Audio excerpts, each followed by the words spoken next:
Alors aujourd'hui je voulais faire une vidéo pour parler comment travailler les obliques. Il y a beaucoup de vidéos sur travailler les obliques avec charge, mais pour le travailler au poids de corps, t'as pas tant de matière que ça. Je voulais un peu remédier à ça. Alors, pour travailler les obliques, le truc qu'il faut que tu aies en tête, c'est il y a deux mouvements. Il y a un premier mouvement qui va être plus un mouvement de pendule, c'est vraiment comment marchent tes obliques en fait, comment les faire bouger, comment les engager. T'as un premier mouvement, c'est plus un mouvement de pendule, tu restes droit, tu vas te pencher de droite à gauche. Et t'as un deuxième mouvement qui est plus un mouvement de rotation, où tu vas rester droit, mais tu vas tourner ton buste sur lui-même de droite à gauche. Ta colonne vertébrale en fait. T'as un mouvement de rotation et t'as un mouvement latéral. Donc pour travailler tes obliques, tu vas avoir des exercices qui vont devoir reproduire cette mécanique. Premier exercice pour moi qui est génial, que j'inclus clairement pour travailler cette zone, c'est les drapeaux. Tout ce qui est drapeau. Drapeau classique, si tu en as la force au début, mais si tu n'es pas au début assez balèze pour le faire, c'est pas grave, tu as le drapeau en étreinte. Excellent exercice. Tu as toujours une variante aussi, même si tu n'y arrives pas à la forme complète, c'est de travailler les sous-formes. Je te renvoie toujours à l'entraînement d'un détenu volume 2 pour avoir les progressions, pour réaliser cet exercice. Mais en tout cas, tu as des progressions comme être en genou plié, être recroquevillé sur soi-même, en tuck comme on appelle, être en straddle, c'est-à-dire avoir les jambes écartées. Tout ça, c'est des manières de le rendre plus facile, l'adapter à ton niveau. Donc ça, c'est une manière de travailler, on va dire, en statique. C'est vraiment excellent, c'est vraiment quelque chose qui rince littéralement. T'as pas forcément besoin d'avoir un mouvement, mais là, franchement, c'est un excellent exercice. C'est clairement mon préféré pour travailler les obliques. Ce que tu peux faire aussi, si tu veux inclure un mouvement dans le travail du drapeau, c'est de faire des répétitions. Rien ne t'empêche en fait d'en faire. Ce que tu vas faire en fait, c'est relâcher les pieds jusqu'à, on va dire, qu'ils touchent le sol et remonter. Mais attention à ne pas remonter trop au-dessus.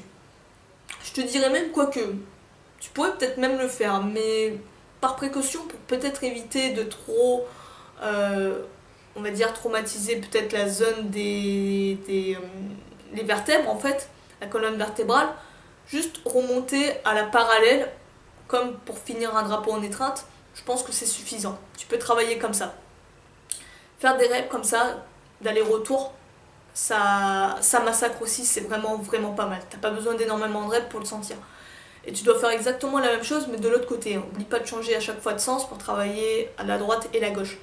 Ça c'est vraiment un excellent exercice aussi que j'ai bien aimé aussi inclure dans mes routines.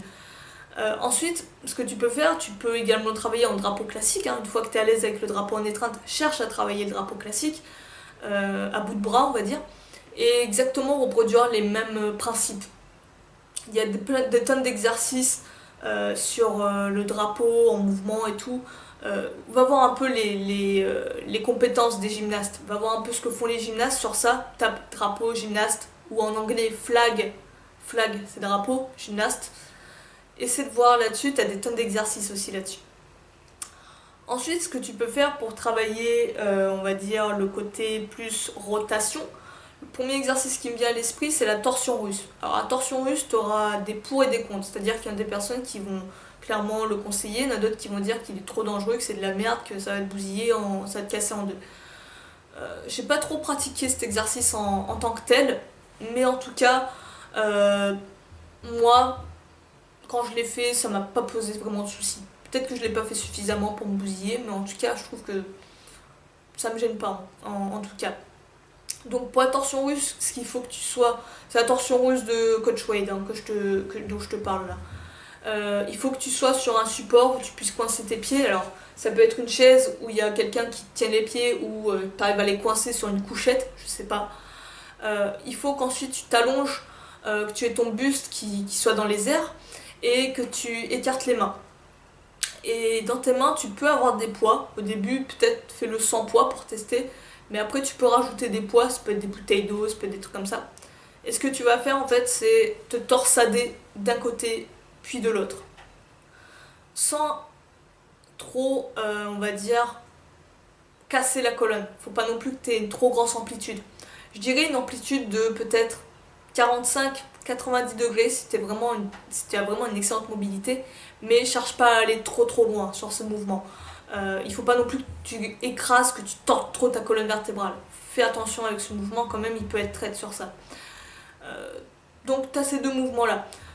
Ensuite, autre mouvement qui travaille aussi le côté rotatif, ça va être l'essuie-glace. Donc l'essuie-glace, il faut quand même avoir un petit level parce qu'il faut que tu arrives à être sur... on est donc sur relevé de jambes, hein, suspendu à la barre. Il faut quand même que tu arrives à poser quasiment tes chevilles sur la barre. Donc c'est vraiment quand même assez challengeant. Et tu passes en fait, tu fais une rotation, tu balances tes jambes d'un côté jusqu'à qu'ils soient parallèles au sol et tu refais la même chose de l'autre côté, de droite à gauche. Tu fais un peu comme, comment on appelle cet objet? J'ai oublié le truc des musiciens là. J'oublie tout le temps mes mots, c'est génial. Et donc tu fais ce mouvement de va-et-vient. Et ça c'est vraiment aussi destructeur et ça travaille bien ce côté rotatif des obliques. Tu peux l'avoir aussi en version plus facile où tu vas, on va dire, plier les genoux ou avoir carrément tes jambes recroquevillées vers toi. C'est, on va dire, un peu plus facile, mais c'est une variante aussi si tu es débutant, pourquoi pas le tester comme ça. Un autre point important aussi, c'est de ne pas oublier qu'il ne faut pas avoir les deux mouvements en même temps. Il faut en aucun cas que tu fasses une rotation et un mouvement latéral à la fois. Il faut que tu en fasses qu'un à la fois, car là tu risques vraiment de bousiller on va dire, ta colonne. Tu peux vraiment te faire bien mal. On va éviter de faire vraiment les deux mouvements, mais vraiment un mouvement par exercice. Hein. Faut faire gaffe à ça. Je crois que pour les exercices obliques, je t'ai tout dit. Il me semble pas que j'en ai oublié. Tu peux avoir également le mouvement, j'y pense, le mouvement d'essuie-glace, mais si tu es vraiment débutant, le faire au sol. Tu peux l'avoir aussi, c'est une variante. C'est vraiment pas mal aussi. J'avais vu ça dans une vidéo de Calisthenic Movement.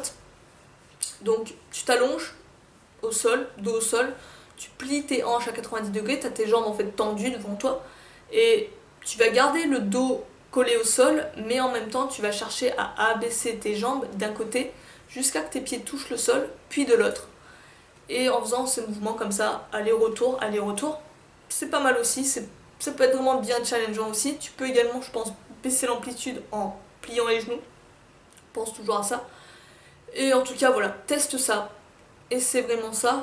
En termes de gamme de répétitions, je te dirais, tu peux aller autant sur de la force que de l'endurance, que, on va dire, de l'hypertrophie. Donc, tu peux aller aussi bien sur du 5 reps, si c'est un exercice vraiment de force, que sur du 10, 15 reps, voire même 20 et au-delà des reps. Ça dépend vraiment de ce que tu veux ressentir. Ça dépend aussi de ce que tu recherches comme objectif. Plus de force, avoir un skill, avoir une certaine compétence sur un exercice vraiment dur. Dans ce cas-là, tu te concentreras sur de la force. Si tu veux plus quelque chose de musculaire, peut-être de l'hypertrophie, quelque chose vraiment voilà, qui brûle, là, tu vas être plus sur du 12-15 reps, 8-12-15 reps. Et si tu veux vraiment quelque chose d'endurant, pousser vraiment la machine et tout, là, on va être au-delà des 20 reps. Mais en tout cas, tu peux vraiment t'amuser, tu peux vraiment faire un truc destructeur. Je crois que je t'ai tout dit sur le sujet. Genre, du moins sur les idées qui me sont venues. N'hésite pas si toi tu as d'autres exercices au poids de corps pour travailler les obliques. N'hésite pas à me le dire en commentaire, ça complétera un peu la vidéo. Et sur ce, du coup, moi je vais te laisser là-dessus. Tu as des questions, des suggestions, tu me le fais savoir. Je te dis à la prochaine, prends soin de toi, à plus.